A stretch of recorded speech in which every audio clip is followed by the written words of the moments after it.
Good morning friend Priyanka लाइफस्टाइलेर नतून आरेकटी ब्लगे आमी प्रियंका तोमादेर सबाइके स्वागत जानाई। सबाई केमन आछो? आशा करछि खूबই भालो आछो और तोमादेर भालोबासाय आमराओ खूब भालो आछि। आजकेर दिनटा छिलो सोमवार और आजकेर सकाल थेकेई प्रचंड मेघ, किन्तु बृष्टि तो आसছে ना। प्रतिदिन तो एरकमই হয়, आबार मेघटा केटे गिये बेलार दिके रोद ओठे। तबे अन्यान्य दिनेर तुलनाय आकाशटा आजकेर एकटु बेशी गम्भीर लागছে। एक आध पशला बृष्टि हलेও হতে পারে। আর গাছের ডালে পাখিটা বসে ও বৃষ্টির জন্য অপেক্ষা করছে। কতদিন যে বৃষ্টি হচ্ছে না, ওরাও খুব কষ্ট পাচ্ছে। একটা কথা তোমাদের সঙ্গে আমি শেয়ার না করে পাচ্ছি না। তৃষ্ণা কিন্তু আজকে ঘুম থেকে উঠেছে ভোর 5টায়, আর ভোর 5টায় তো আমি শর্ট ভিডিও বানাতে যাই, তাই ও আমার সাথে চলে গিয়েছিল। আর বাড়ি এসে আমি বললাম মুখ হাত ধুয়ে তুই ঘরে যা, বলে আমি উঠানের কাজগুলো সারছিলাম।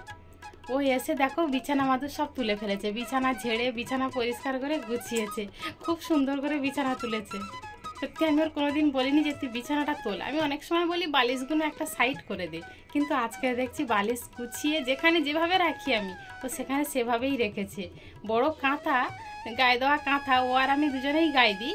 সেই কাঁথাটা কিন্তু একা একা সুন্দর করে ভাঁজ করেছে, তোমাদেরকে দেখাচ্ছি, চলো দেখলেই বুঝতে পারবে।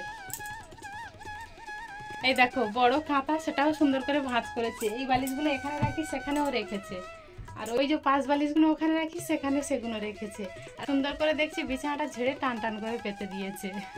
কিন্তু ও অনেকটাই ছোট, ওকে এই কাজটা করতে দেওয়া আমার উচিত নয়। আমি কিন্তু বলিনি ওকে করতে, ও এটা নিজে থেকেই করেছে। তবে আমি একটুখানি বলবো, মেয়েরা কিন্তু মা বাবার দুঃখ বোঝে বেশি। তবে আমার যেটা মনে হয়েছে আমি সেটা বললাম। তাহলে চলো পুরো ব্লগটা জুড়ে তোমরা আমার পাশে থেকো। তৃষ্ণা তো বিছানা তুলেছে তোমরা শুনলে, আর বাইরের উঠানের কাজগুলো আমি কমপ্লিট করে এসেছি। শুধুমাত্র এসে আমি বাসি ঘরটা ঝাঁট দিয়ে নোংরাগুলো ফেলে এখন ঘর মুছতে চলে এসেছি।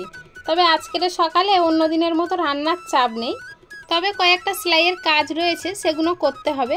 তার আগে ঘরটা ভালো করে পরিষ্কার করে নেব, নিয়ে কিছু খাবো, তারপরে কাজ করব। আর আমাদের বারান্দাটা দেখো কতটা নিচু, আগে কিন্তু এতটা নিচু ছিল না, এর নিচে 3টে ধাপ ছিল। আর এখন ওই উঠানের আবিষ ফেলতে ফেলতে এতটা নিচু হয়ে গিয়েছে। কোনো তো উপায় নেই, একটু বৃষ্টি হলেই বারান্দায় জল উঠে যায়, এখন আরও বেশি পরিমাণে হয়। ঘর মুছে কমপ্লিট করে রেখে হাত পা ধুয়ে একটু ফ্রেশ হয়ে এসেছি, আর এখন কিছুটা জামা কাপড় মেলে দিচ্ছি। এই জামা কাপড়গুলো গতকালকে কেচে রেখেছিলাম, কিন্তু একটাও শুকায়নি। প্রতিদিন তো এইরকমই মেঘলা ওয়েদার থাকছে আর জামা কাপড় শুকাচ্ছে না, কিন্তু এই ভিজে জামা কাপড় যখন ঘরের মধ্যে শুকাতে দিচ্ছি একটু গন্ধ হয়ে যাচ্ছে। তাই আজকের রোদ নেই, তাও একটু হাওয়া বইছে বলে বাইরে দিয়ে দিলাম। আর এখন চলে এসেছি মেশিনের কাজ করতে। বললাম না কিছুটা সেলাইয়ের কাজ রয়েছে, সেই কাজগুলো তো সারতে হবে। নিজেরও অনেক কাজ পড়ে রয়েছে, সেগুলো আর সারা হয় না। কি করব বলো, লোকের কাজ সারতে, সংসারের কাজ সারতে গিয়ে নিজের আর সময় থাকে না। আর এটা শুধু আমার ক্ষেত্রে নয়, সবার ক্ষেত্রেই হয়। আর এই যে জামাগুলো সেলাই করতে দিয়ে গিয়েছে, দেখছি যে এটা চুনের ছাপা নাকি কিছুই বুঝতে পারছি না। এই ডিজাইনগুলো কি উঠে যাবে সেটাই ভাবছি, আর নখ দিয়ে খুঁটিয়ে খুঁটিয়ে দেখছি। তবে এখন দোকানে গেলেই নাইটির খোঁজ করলেই এই রকমই ডিজাইনের নাইটিগুলো বের করছে।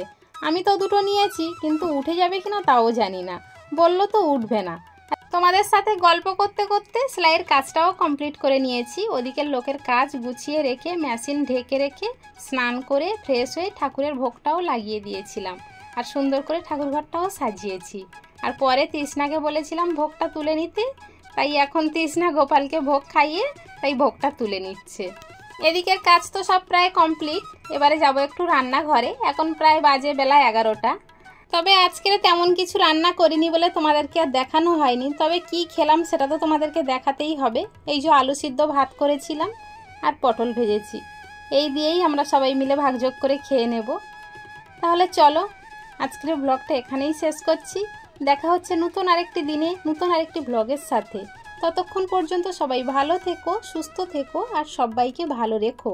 আর হ্যাঁ, আমায় মনে রেখো। টাটা।